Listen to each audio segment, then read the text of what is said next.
everyone. This is Coach MJ on the air. I'm live on Mission Impossible. Tonight, we're going to meet someone who is no stranger to winning, no stranger to the sports world. She's won over 35 world records, medals. She's an Olympic gold medalist. But moreover, she's got a story to share with us on Mission Impossible. I'm going to take no more time to introduce Nikki Stone.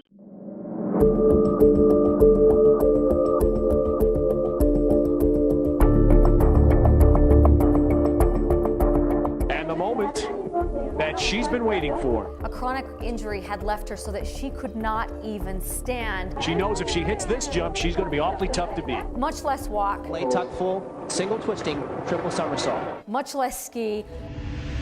Oh, she did it! She did it! Much less do inverted aerial flips. Her tenacity and her refusal to step down from a challenge brought Nikki back to the top of the freestyle skiing podium. At the Olympic Winter Games in Nagano, Nikki Stone became America's first ever Olympic champion in the sport of inverted aerials. Throughout her career, she has earned 35 World Cup medals, 11 World Cup titles, 4 national titles, 2 year-long aerial World Cup titles, and a World Championship. Welcome, Nikki.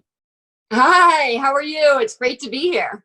Thank you so much. I really thank you for coming in and out of your busy schedule and helping to inspire our listeners on your great story. I was checking out some of the excerpts today of your book. I think you wrote this book 10 years ago, When Turtles Fly. I love the cover. I just think that's great. And of course, the metaphors, the takeaways, and the amazing people that you had a chance to download their stories and really interview them and get them to share. That was pretty cool too. Tell me, how did you get started with the book first? Well, the genesis of the book started when I was speaking. I do motivational speaking, and I had so many people come up to me afterward and saying, you should share your story. I can relate to it this way. And no matter which field people were in that I was speaking to, they all felt this parallel and connection. And so I wanted to have a book that shared people from all different backgrounds, from Tommy Hilfiger to Dr. Stephen Covey to Shaun White, and to be able to get the story in their voices, to be able to share how they used the turtle effect, which is something that I grew up with because when I was little, at 5 years old, I told my parents I was going to win the Olympics someday. And they never laughed at me, never told me it wasn't possible, but they told me that I had to follow my dreams by acting like a turtle. And they called it the turtle effect. They said in order to be successful, you have to be soft on the inside, you have to have a hard shell, and you have to be willing to stick your neck out. And throughout my career, I used this in order to achieve my Olympic medal. And I found that in many different fields, we all have to find that turtle. And so that's where I came up with When Turtles Fly, Secrets of Successful People Who Know How to Stick Their Necks Out, because I had 40 people from all different backgrounds that all really did know how to stick their necks out. That's awesome. And what a great metaphor. 5 years old, Nikki, really? 5 years old? I saw Nadia Comaneci score a perfect 10 in gymnastics, and I was like, I want to do that. That looks pretty fun.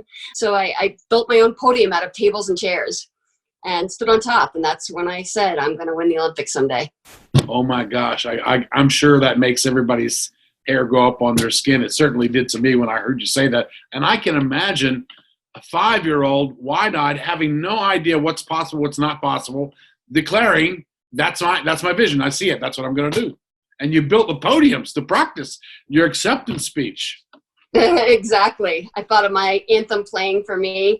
And, 22 years later, I got the reality and, listening to my anthem play, I couldn't help but have tears well up in my eyes. My hair on the back of my neck stood on end as they put the medal around my neck.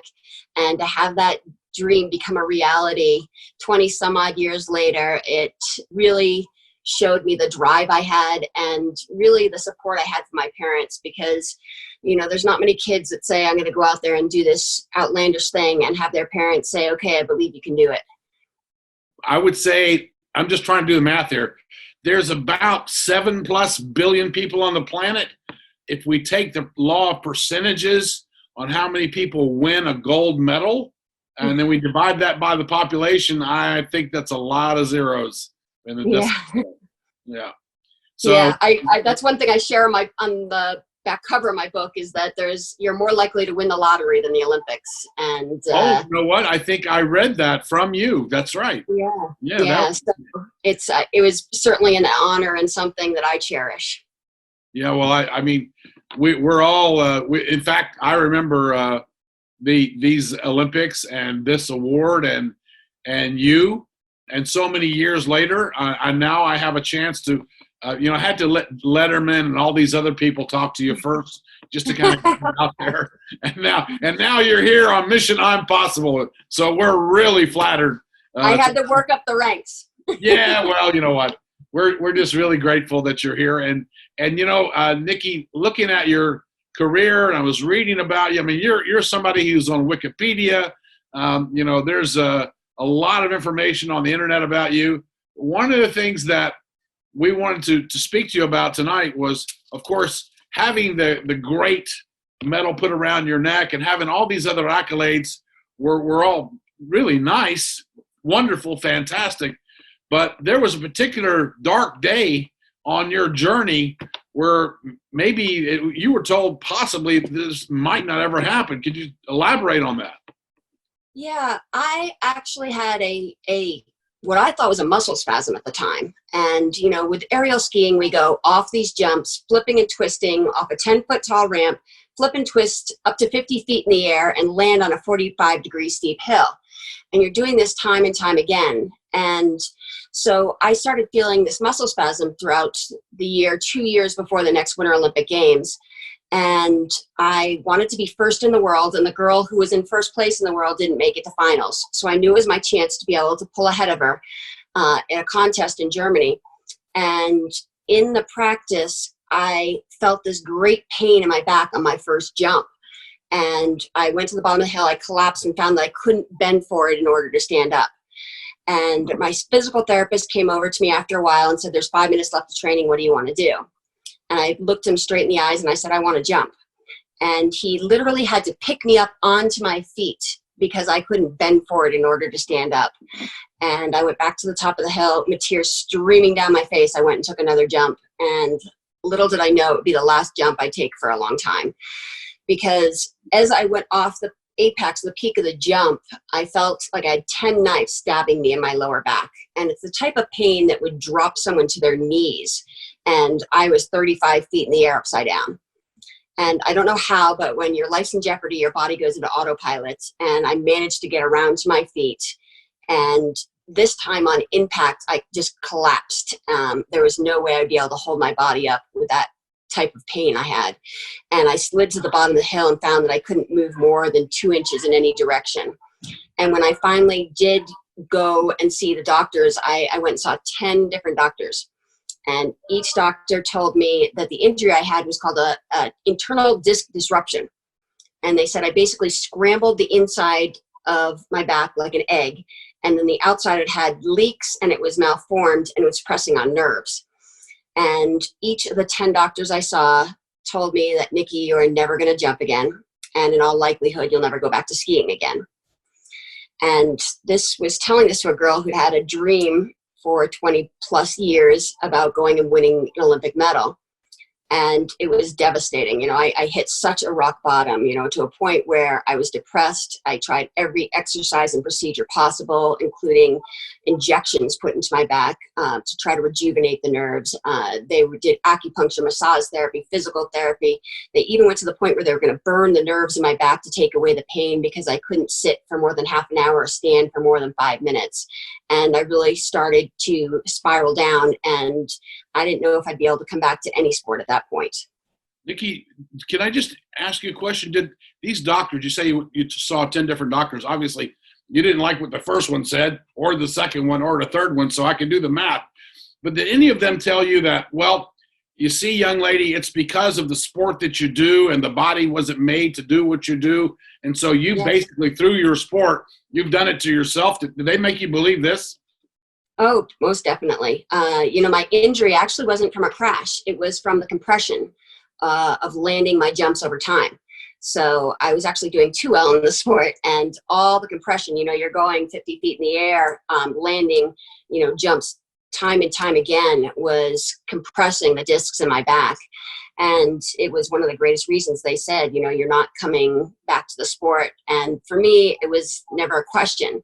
And so I said, okay, this doctor says no, I'm going to the next. And this doctor says no, I'm going to the next.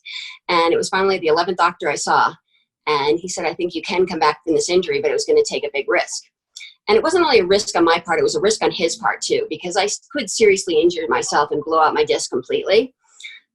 So he had to take the risk in telling me to lift heavy weights to build up the muscles in my back to support those injured discs. Which is counterintuitive, of course.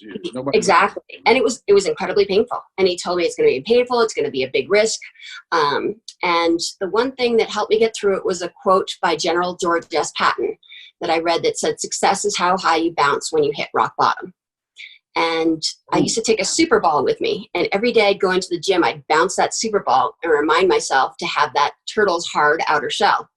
And that way I could bounce back and be ready for it. And so I knew I had to be strong, and I'd push through that excruciating pain and, you know, think about that medal. I was always had that goal in mind. You know, I was always thinking about what I could achieve, how I could win that medal, to be able to push myself to go out there and achieve something greater than many people thought was possible. Awesome. And I mean, just to get to, how long did it take you from the 11th doctor visit through whatever therapy, the lifting of weights, the working out, how many days? Well, from injury to back on the hill again, it took almost a year to be able to come back.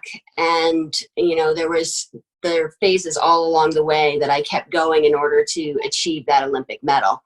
And it was incredibly hard for me to go through a lot of those days. You know, like it wasn't always easy. You know, there were days where I did feel like giving up. There were days that I would cry every morning that I got up. And, you know, one day I just said to myself, I got to stop feeling sorry for myself because no one's going to get through this but you. And we all want that quick fix. You know, we want the one thing that's going to be able to help us come back from something. We want the one job that's going to give us all this money, the one pill that's going to help us lose all this weight. And the real truth is it lies within each of us. And the only way to make that happen is to start with yourself. And, you know, they can be small steps, you know, doing small things in the right direction. But we have to realize that all the effort is going to start with what you put onto the table. Yeah. And, you know, great words of advice today, but just going back, I'm going to let's say go into day 180. So you're halfway through your journey back to the hill. And I'm just going to ask you, I mean, were you seeing any friends, other family? Did anybody come up to you and say, well, you know, Nikki, maybe, you know, for your benefit, maybe it's just not meant to be? Yeah, well, you know, the biggest thing I felt is that there were a lot of people that just gave up. You know, like there were people that saw that I couldn't go out there and achieve something. And for me, it made me want to fight harder. You know, I remember there was a sports journalist who came out with an article of the athletes he thought would medal in 1998. And my name wasn't on it. And not only was my name on it, he wrote that Nikki Stone will never stand on the podium again. And it gave me that fire and that feeling like, well, all right, I'm going to prove you wrong. And it was probably the biggest blessing I could have gotten because it was that extra jolt I needed in order to go out there and prove some of these naysayers wrong, you know, prove those 10 different doctors wrong and show them that, you know, they weren't talking to, you know, someone who is going to back down at the thought of defeat. You know, it was something that was just going to compel me to try harder. Where did you get this incredible tenacity, this pugnaciousness that you have? How did you get all this? I mean, is this part of your DNA? I got the 5-year-old girl thing, but 10 doctors saying no, one doctor saying it's a risk, and you taking a leap of faith to try to do that. What was driving you really? Well, you know, if you asked thousands of people if they would go off a jump flipping and twisting 50 feet in the air, how many of them do you think would say yes? And when I was reading about the sport, I went, what? 10 go into that 10 feet jump and then 50 feet in the air, then twist, then twirl, and then land on a 45-degree. What? Are you kidding? And that's a sport? Right. Wow. And so I knew if I had the ability to push myself to be able to do the sport, and believe it or not, I'm afraid of heights. So, it was terrifying for me, but when I had to do triple backflips, I would go in the woods and throw up and then go back out to the hill and take my jump. And that was how scared I was. And so I knew if I had, that drive and that urge to go out there and succeed, I could come back from this injury. And it was something that it was just going to take time. It was going to take the right support system, the right people behind me, and really that drive of the 5-year-old who would make her own podium to say she was going to win the Olympics someday. Wow. Nikki, did you use any other tools? Did you do meditation, or did you use guided visualization? Were you using any of those kinds of tools throughout your healing journey? Yeah, I did a lot at the end was a lot of visualization. Imagining myself doing it perfectly hundreds of times. Because of my back injury, I couldn't jump as much as I used to be able to. And so I would go and stand in front of the jump, and I'd close my eyes and imagine myself going off the jump, doing it perfectly. And I would move my arms around in the position I would do and everything. And then I'd imagine standing at the edge of the hill and finishing my jump. And with visualization, I've come to learn, I actually had a undergraduate in psychology, and I have a master's in sports psychology. And I used so much of what I learned through the field, and it really helped me because I could do a lot of that visualization. I could understand that it took more than just seeing it perfectly. I had to feel it all. I had to imagine the crowds at the bottom of the hill. I had to imagine everything working perfectly for me, the smells that would be there, put myself in that situation. And, one of the biggest factors in my second Olympic Games, my first Olympic Games, I actually finished in 13th place when 12 people make it to finals. And I was ranked 3rd in the world at the time. So it was a big defeat for me. And what I've learned is it wasn't possible for me to make the Olympics like every other day, because it's not. It's a different event. It's bigger. It's grander. You achieve greater things from it. And so instead, I tried to make every day the Olympics. I would put the pressure on myself. Every day I would go into practice and try to imagine it was the Olympic Games. And if I was feeling sick, if the weather was bad, if I had the wrong equipment, I would still go out there and compete like it was the Olympics. So I'd be ready for any adversity that was thrown my way. Whoa, I'm just blown away by this amazing attitude that you had and probably still do have, because today as a motivational speaker, you've been helping, empowering organizations and people all around the world based on the experiences and the mindset that you were able to derive from all your training. Before I get into my next segment question, I'm going to ask you this. How long was the event where you actually did the 10 feet inside, then 50 feet in the air, then twist, swirl, and come back down on the 45-degree slant? How long does that event take? How many seconds? Well, believe it or not, it's only about 3 seconds. And we get 2 jumps in semis and 2 in finals. And a lot of people think, well, that's great. You get it over with quickly. You don't have to go through a whole marathon to find out how you do. But 1 millisecond goes wrong and you lose an Olympic medal. Your medal was out of your grasp because you've just wasted that millisecond. And so you have to be on every single millisecond that you're going through these jumps.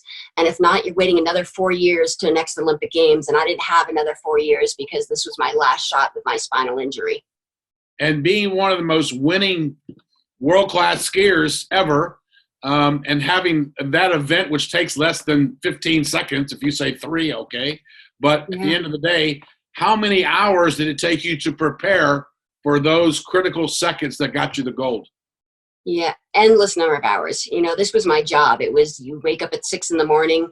and you go for a run, then you lift weights, then you go out and train on the hill, you go on trampolines. It was more than a 9-to-5 job. It's 6 a.m. till 8 o'clock at night, going through every single part of it. And, that's why I tell people to make sure with that turtle that you have that soft inside, because if you don't have passion for what you're doing, if you don't love what you're doing, those extra times before you achieve that greatness is really going to be thrown out the door, because you have to make sure that you're finding a way to love all the hard times, love what's going to push you through. And it's the thing that's going to, make you want to stay on that path when you are hit with a number of hurdles and adversities. Any books that you read that inspired you along the way in your journey as a teenager or as a young athlete? Yeah, there were a number of books, a lot within sports psychology, and there were a lot of athletes that really inspired me. And, 2 of those athletes were actually speed skaters, and they're friends of mine now. One was Bonnie Blair and one was Dan Jansen. And, I'd read articles, that they had gone through, even to the point where Bonnie Blair said she ate peanut butter, the morning of competitions because it gave her protein and it was a little bit of extra luck. And I got up the morning Olympics and I said, I got to eat peanut butter and jelly because Bonnie Blair did it. But I looked at Dan Jansen and how much he had lost. He had lost his daughter with cancer, and his sister, he lost his sister with cancer, right before the Olympic Games. And so much was defeated and so much pressure was put on him. And for him to be able to come back from that and to be able to go out there and achieve a medal when he'd had so many defeats leading up to that, really for me, it was such a drive. And, I look to some of these top athletes, people in the business world, so many people that are in my book, are all different role models and people that I'd looked up to, reading their books and their stories and trying to incorporate that into my message and understanding of what I could go out there and achieve if I set my mind to it. So there is, in your opinion, then, there is a DNA strand, if you will, or an algorithm to winning. Is that right? Well, I think there are a lot of elements that work for you. It all starts with having the proper mindset and putting yourself in the elements that are going to help you achieve greatness. And I think we all can achieve so much more than we actually know if we push ourselves beyond what we think is possible. I always say, reach for the stars, because if you're just reaching, for the outer limits, you're really not going to be able to get beyond them. And so it's something that you have to know that everything's possible.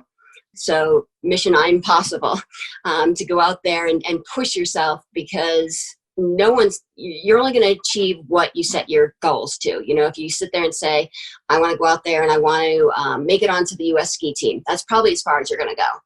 And if you go out there and say, by the way, that's a pretty darn lofty ambition right there, just to make it to the U.S. Olympics. It is, and for some people that is a goal that they're driving for.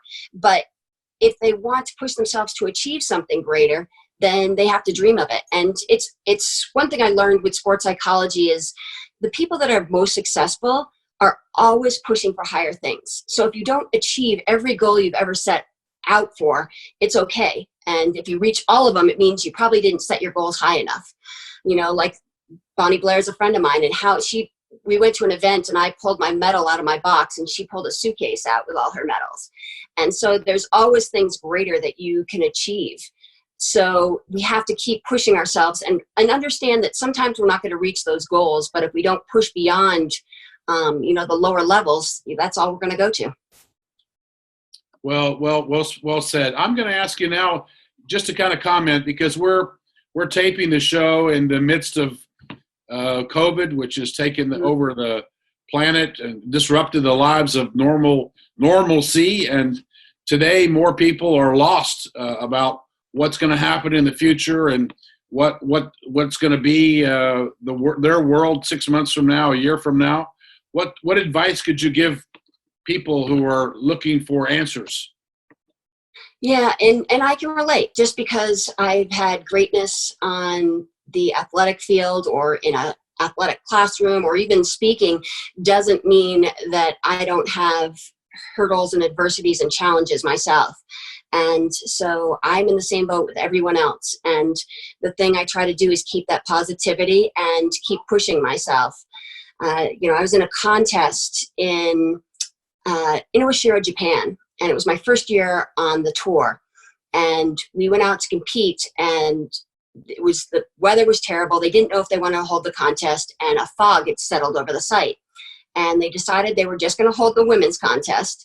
And when I went up to take my first jump, I looked down at the hill and I saw that the jump was under a fog. So you couldn't even see the jumps from where we were standing. And so I turned to a girl that was next to me, a girl named Natalia Orikova, and I said, what do? We can't even see the jumps. And she said, don't worry, you'll see it when you get to it. And it was this blind faith that you had to go down and just understand that if you're going to take this leap of faith, it's going to be there for you. But you can't find that unless you actually push off and go down the hill. And sure enough, I realized, I committed to this. I wanted to win a World Cup at the time. And I thought, I'm not going to be doing it from sitting on the sidelines.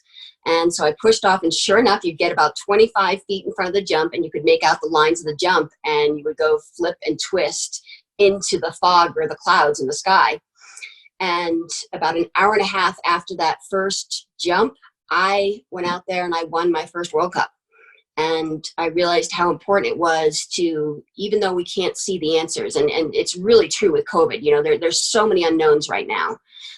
But we have to have faith that we're going to go out there and push ourselves and push through that fog. Because if you want to sit back and relax, that's all you're going to get is a good little rest.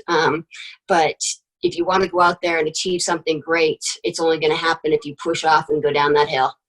And to be a reminder to the beginning of your talk today with us, to be a turtle. And the 3 things that a turtle does, can you remind us again?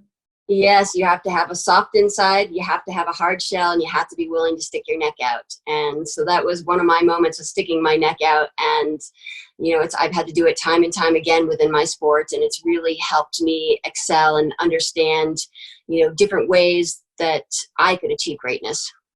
That's awesome. How's the speaking world for you now that crowds are not really happening? So it's more turned into the virtual world these days. How do you see that field happening in the next year? Speeches are scarce, but I have full faith that they're going to return. We are social creatures, and we need inspiration. We need things to push us forward and have that understanding. And the greatest part of my job is to be able to take that and share it with others.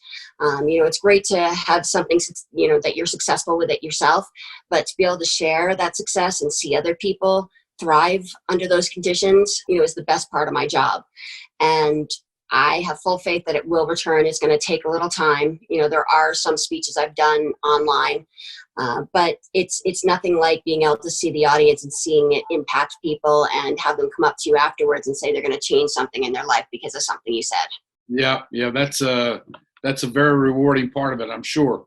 Nikki, our takeaway with you today is, of course, not just being an Olympic winner, not just being a world record setter, but the amazing tenacity that you had to fire 10 doctors who gave you the wrong answer, to hire the 11th, to continue to go on, to take risks, to stick your neck out, to believe in your dream that you had seen when you were 5 years old, practiced on homemade pedestals, and put yourself out there. And you decided what you were going to do long before you did it. To anybody out there who's listening tonight, what would you want them to remember about your talk tonight? What other advice could you add? The only thing I would say is go find that turtle. Make sure you love whatever you're doing. Have that soft inside. You need the hard shell. It's something that you do have to build up, and you have to make sure that there are going to be a million things thrown at you. My son has type 1 diabetes, and I constantly remind him that everyone has something in their life. And you can either be a victim to it, or you can make sure that you go and you conquer it. And he does that every single day. And it's something about sticking your neck out. And with my daughter, it's always showing her that there's something more she can do. And she's been state champion in both dance and gymnastics. And it's because she's constantly trying harder things than she originally thought was possible, because she keeps sticking her neck out. And that both my kids are continuing to build those turtles so they can go out there and make them soar as well. Nikki Stone, words of great advice. You're an inspiration. How can people get in touch with you? How can we follow you? They can go to my website, which is nikkistone.com, and I have all my links to my social media that they can go online and see that as well. And then when speaking returns, I'd love to find a place on their stage to be able to share my message with them as well. Yep, and I'd love to be there too. Nikki Stone, thank you so much for sharing your valuable time with us. Best regards to your son and your daughter. And we'll see you on the other side of COVID, I'm sure. I hope so. We push through that fog, right? Be the mission and be I'm possible. I love it. Thank you. Thank you, dear. God bless.